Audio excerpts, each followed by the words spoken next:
I believe we are at Put 'em Up Deux. PUTEMUPDEUX. Tell him who you is. I'm at LB Manny Montana and we're on the at H Dicky Network at HDIKY with the number 1 and another separate one without the number 1. Oh God! Because Mark's been having me promote his show.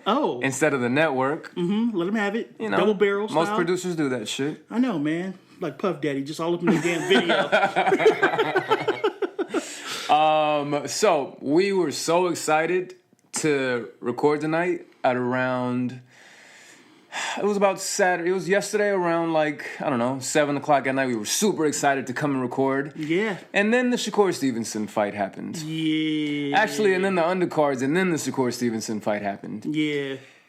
Whew, man, it was not a good night for boxing. No, it was not. I had to eat fucking, what's the term? Eat crow? Crow, yeah. I had to eat crow to fucking Aaron. I don't even know your last name, Aaron. Because you always talk shit about Shakur Stevenson, and I always defend him, and I still defend him. He's still my dude. But damn it, last night, everything that you say about him was exactly right. He just wasn't pressing the action. He wasn't going for it. I know he can. That's what frustrates me the most. I don't know what was happening. What were your thoughts? There's nothing more frustrating than somebody who's physically more gifted or more skilled than somebody else not trying to be entertaining. Yep. Defense stops being entertaining or fun or noteworthy when you're not actually countering and you're just dodging punches. I mean, yes. I'm not saying it doesn't take skill. It does, but it's not watchable. Yep. Somebody gives this quote to Mike Tyson, but I don't know where it originated from, but it said, you got to give ass to get ass. Damn. Meaning, you got to put your ass out there. You got to put your ass out there to get some ass, you know? Yeah. Not to be confused with you got to lick it before you stick it. Oh! Whoa. It just wasn't a good performance. And yeah, man. Some of that is on Nakathila. He didn't really come to fight. I think he thought 4 inches of reach would be enough to keep Shakur off of him, but if you call him my ex-girlfriend's 4 inches ain't 4 inches ain't enough, dog. Fuck all that motion in the ocean. 4 inches ain't enough.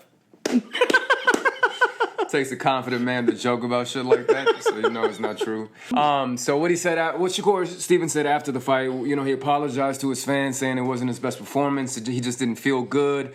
He also said that Nakathila. Is it really?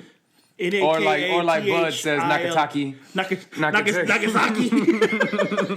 Shout out to Bud. Not gonna work here anymore. So he was saying that he was awkward, and somebody that punches as hard as he does, and mix that with him being awkward was just a hard thing to manage, I guess. And I do understand him, and I side with him on that. But man, in today's day and age, where you got people like Theo and Tank and everybody else that's bringing the fight to everybody, it just doesn't work to have this strictly defensive fighter, even for somebody that like you that has so much skill. And just so you know, we are not knocking you at all, bro, because we're the biggest fans of yours. We're just calling it like we saw it. Like last night wasn't the funnest performance. You're still a fucking master in there. Yeah. So I kept saying what I was saying to Aaron was that once he has that step up in competition and has somebody that's really going to try to bring it to him and bring him to fight, you're going to show his true skill and what he can do in the ring. Yeah. But when you're going up against these young fighters, and I know you can say that, people are dodging you, and they are. Absolutely, they are dodging you. But nobody wants to see these fights, man. It was a boring night of fights. And look, we gave it to Devin Haney when he did the same thing, and we got to give it to Shakur. I mean, and he knows. The performance just wasn't that entertaining. I mean, I was entertained with it through the first 6 rounds, but I was only entertained with it because I saw him setting up things that would occur later, but they never happened. Like, for example, he was throwing that right jab out, then he turned into a check hook, and he was getting Nakathila to lean to his right so he could run into Shakur's left. So I thought that was going to be the knockout shot, and it just never happened. He stopped throwing it. Nakathila stopped leaning to the right. He started backing up or leaning to the left. So it just was a frustrating performance. And these are the kind of performances that turn people off, That's like right. A free fight on ESPN. Yeah, this is a perfect showcase. It's a perfect opportunity, and it just wasn't there. Yeah. If you want to be a superstar, you have to try to get a victory via knockout. And he always says it. You have to at least try for it. You can't be content with just outboxing him, having him land 9% of his punches. Oof. As impressive as that is, it's not that fun to watch. That's why people don't want to watch Guillermo Rigondeaux. Yep. He did the same style, and it's not fun to watch. Ultimately, this is the entertainment business. Defense may win you championships, but offense puts asses in the seats. Damn right. Nobody buys an NBA ticket to go watch Rudy Gobert block shots. People buy NBA tickets to go watch Steph Curry splash a three in somebody's face. Yep. Offense provides value for the customer. Mm-hmm. Unfortunately, Shakur didn't provide that last night, but I still have 100% faith. He is the truth. He Absolutely. Is the master. He is the young Padawan for all you Star Wars people out there. He's going to make it happen. But those performances lend people on Twitter to say stuff like Shakur Stevenson wouldn't beat his dick without going to the scorecards. Damn, that shit was so mean. It was so mean. Couldn't beat his dick without it going to the scorecards. That was brutal. It was so mean. And you got, I was like, damn, that's too harsh, but it's funny. You got Andre Ward and Timothy Bradley. Timothy Bradley saying that he was about to fall asleep in the fight, and Andre Ward saying that he's setting it up. And rounds kept passing, and we're like, well, when is he going to do it? Yeah. And we saw it, like, he could do it, and that's what was so frustrating about it. And, in his own words, he's always saying he wants to be the superstar. He wants to be the next Mayweather. He wants this. And it's true. He is all that, and he can be. But when you're not doing it, it's just not fun to watch, man. And anybody that watched Mayweather early on knew he was a fucking brawler. Like, he came to fight. Yeah. And even in his later years, when he was still, like, strictly defense, but picking people apart, once he started picking people apart, it was fun to watch. Mm-hmm. So if you're not doing at least that, bro, it makes it hard. And again, if you've listened, I think we've mentioned you in every podcast we've ever done, even when you're not on the card, because we think you're that special and that talented. So again, bro, this is not knocking you at all. This is just, I hope that the next fight you step it up and take it to that next level, because we want people to be like, oh man, yeah, of course, this motherfucker's the next Floyd.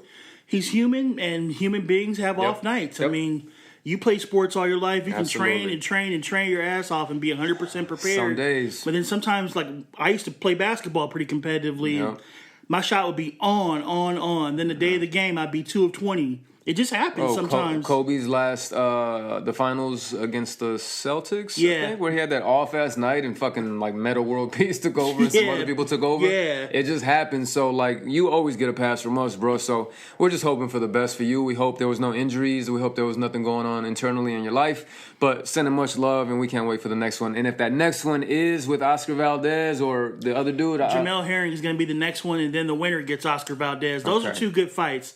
I love the fight with Jamel Herring because Jamel Herring is very disciplined. Okay. Former Marine, served. Okay. Former Marine, 35 years old. So this is his chance at a big fight.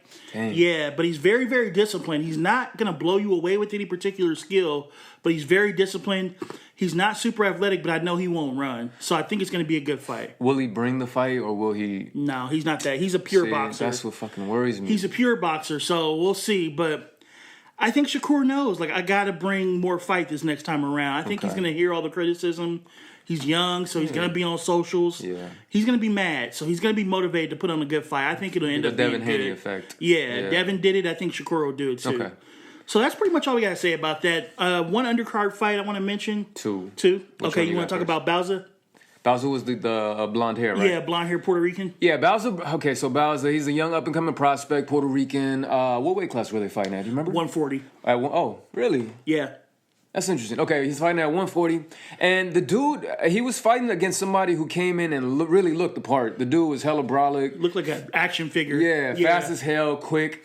But something was going on in their corner, man, and I don't know what it is. I just felt like the other dude wasn't trained properly. He had all the tools to be one of the greats, but he's just not putting it together. Record was like 15-2 or 14-2 or something like that, and Bauza was undefeated. Yeah, 14-0 or something like that. And came in and just was fucking throwing bombs and like quick punches, fast, extremely disciplined, throwing punches from not awkward angles, but just different angles. Yeah. And anybody that knows boxing, like when you get into that mid-range, throwing like hooky punches is really scary. You like really put yourself in a lot of danger. So this dude was just all hook kind of style punches. He's somebody I really want to watch, man. And Puerto Rico has a lot. I want to stop saying Puerto Rico, mind you. I want to say Puerto Rico. Because we let fucking like white people say, oh, it's Puerto Rico. And everybody's now, it's Puerto Rico. Fuck that shit. It's Puerto Rico. So like all these young fighters that's coming out of there, I'm really excited to watch, man.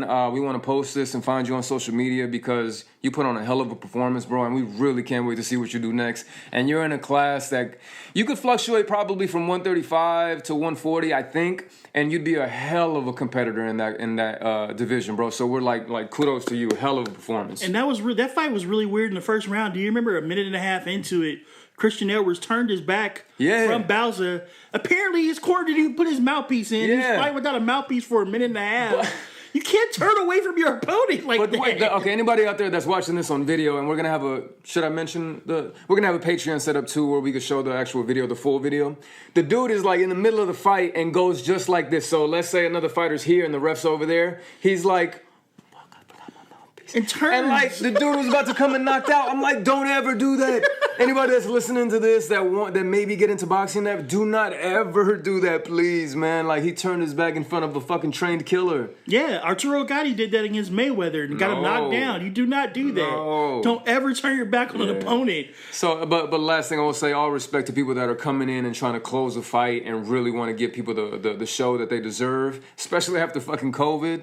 First fucking like true fight in Vegas. Like, come on, give them something to cheer for, man. You put people to sleep with the main event. Anyway.